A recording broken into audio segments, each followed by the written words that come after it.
Hi friends, மாயா Seenu serial சூப்பரான promo வந்திருக்கு. நம்ம அதை பற்றி தான் இந்த வீடியோக்குள்ள வாங்க. நம்ம வீடியோக்குள்ளே போகலாம்.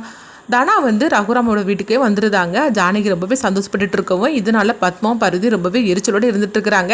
இந்த தனா திரும்பவும் வீட்டுக்கு வந்துட்டாள் அப்படின்னு சொல்லிட்டு அடுத்து பார்த்தோம்னா மாயாவை தான் காட்டுறாங்க. மாயா சோகமாக இருக்கவும் அப்போ தனா கேட்டுட்டு இருக்கிறாங்க. என்ன மாயா, நானும் வந்ததுலேருந்து பார்த்துட்டு தான் இருக்கிறேன், உன் முகமே சரியில்லை, என்னாச்சு அப்படின்னு சொல்லி கேட்டுட்டு இருக்கவும் அப்போ மாயா சொல்கிறாங்க, எனக்கு இந்த மாதிரிக்கு ஒரு கனவு வந்துச்சுது, அதுலேருந்து எனக்கு கொஞ்சம் மனசே சரியில்லை அப்படிங்கும் போது அப்போ உடனே தனா சொல்கிறாங்க, எங்கள் பாரு மாயா, அப்படிலாம் ஒன்றும் ஆகாது, நாங்களாம் இருக்கும்போது அப்படிலாம் விட்டு என்ன. அது மட்டும் இல்லாம சீனு இப்போ உன் மேல ரொம்பவே விருப்பத்தோட தானே இருந்துட்டு இருக்கிறாரு. அப்படி இருக்கும்போது சீனோட மனசை அப்படிலாம் மாற்ற முடியாது அப்படிங்கவோ, இல்ல அண்ணி என்னதான் சொன்னாலும் சரிதான், எனக்கு என்னமோ ஒரு வித பதட்டமா தான் இருக்கு அப்படின்னு சொல்லிட்டு இருக்கும்போது அடுத்த நாள் ஆனதுமே மகாலிங்க பத்திரிக்கையில அடிச்சு எடுத்துட்டு வராங்க. அப்போ ரகுராம் கிட்ட கொடுக்கவும் இதை பார்த்ததுமே ரகுராமும் ரொம்பவே சந்தோஷப்பட்டு அந்த பத்திரிக்கையை வாங்கிட்டு தாங்க. அடுத்ததான் பார்த்தோம்னா ட்ரெஸ் எல்லாம் வாங்கியாச்சுன்னு சொல்லிட்டு இருக்கும் போதே அப்போ சீட் மாமாவுக்கும் ட்ரெஸ் வாங்கியிருக்கிறா அப்படிங்கிறாங்க. உடனே எடுத்துக்கொண்டு அவங்க காட்டுறாங்க. அப்போ பொண்ணு மாப்பிள்ளைக்கு எப்படி இருக்குமோ ட்ரெஸ்ஸு அதே மாதிரிக்கு சீனுக்கு வாங்கிட்டு வந்திருக்கிறாங்க.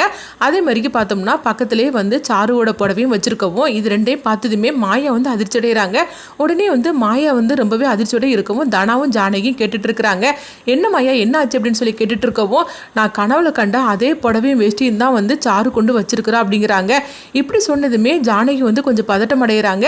என்ன மாயா நீ சொல்லிட்டு இருக்கிற அப்படிங்கும்போது, ஆமா பெரியம்மா, இதே கலர் புடவையை தான் நான் எனக்கு கனவுல கண்டேன், அதே மாதிரிக்கு தான் இங்கே சீன் நடந்துட்டு இருக்கு, எனக்கு என்னமோ கொஞ்சம் பயமாக தான் இருக்குது அப்படிங்கும்போது அப்போ சீனுவும் பார்த்துட்டு இருக்கிறாங்க. அப்போ பத்மா கிட்ட சிவா கேட்டுட்டு இருக்கிறாங்க, அம்மா சீனுவுக்கு எதுக்காக இந்த மாதிரி ட்ரெஸ் வாங்கிட்டு வந்திருக்கிறீங்க அப்படின்னு சொல்லி கேட்டுட்டு இருக்கவும், ஏன்டா அப்படி பேசிட்டு இருக்கிற அப்படின்னு சொல்லி கேட்கும்போது, அம்மா சீனு வேணுமோ மாப்பிள்ளை மாதிரிக்கலாம், சீனுவுக்கு இந்த மாதிரி ட்ரெஸ் வாங்கிட்டு வந்திருக்கிறீங்க அப்படிங்கவும், என் பையன் எப்போவுமே மாப்பிள்ளை தான் அப்படின்னு சொல்லிட்டு இருக்கவும் இப்படி பத்மா எதோ சொல்லி சமாளிச்சிருந்தாங்க. அடுத்து பார்த்தோம்னா சாரு என்ன பார்த்துட்டு இருக்கிற, அந்த ட்ரெஸ்ஸை கொண்டுட்டு போய் உள்ளவை அப்படின்னு சொல்லவும் உடனே சாரும் அந்த மூர்த்த புடவையும் அந்த வேஷ்டியும் எடுத்துக்கொண்டு உள்ள கொண்டு அடிச்சிட்டு இருக்கிறாங்க.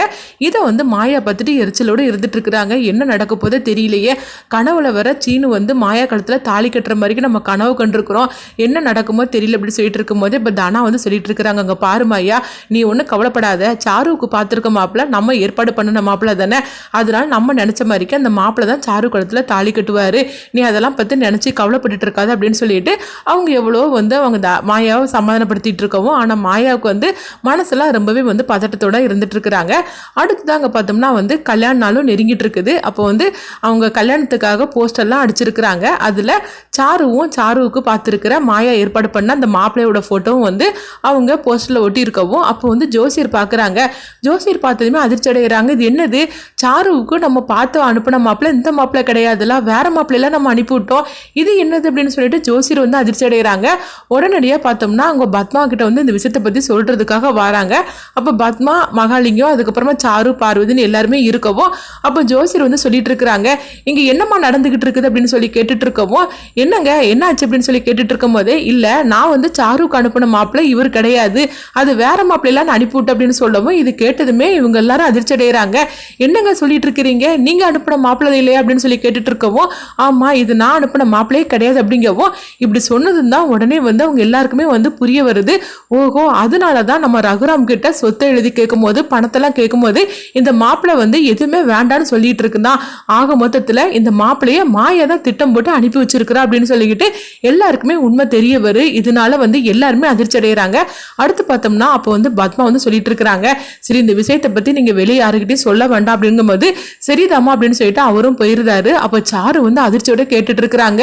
அப்போ நம்மள வசமா மாட்டி விட்டுருக்கிறா அந்த மாயா அப்படின்னு சொல்லும் போது இவளை சும்மா விடக்கூடாது, எனக்கு என்னமோ பயமா இருக்குது, அந்த மாப்பிள்ளை என் கழுத்துல தாலி கட்டுதுல மும்முரமா இருந்துட்டு இருக்கிறான், இப்பதான் எல்லாமே புரிய வருது.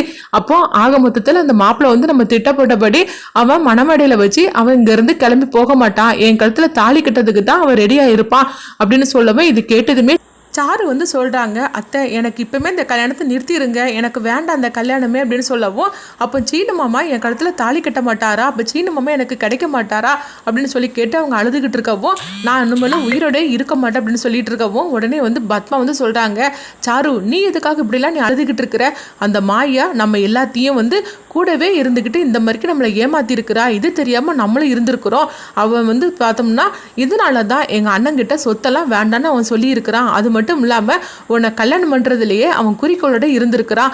அவங்க திட்டத்திலேயே போய் அவங்கள விட திட்டத்தில் நம்ம வந்து மண்ணை வரி போட வேண்டியது அப்படின்னு சொல்லும் போது நீங்கள் என்ன சொல்லிட்டு இருக்கீங்க அத்தை அப்படிங்கும் போது, நான் நினச்ச மாதிரிக்கு என் பையன் தான் உன் கழுத்தில் தாலி கட்டுவான், அதில் எந்த வித மாற்றமும் கிடையாது.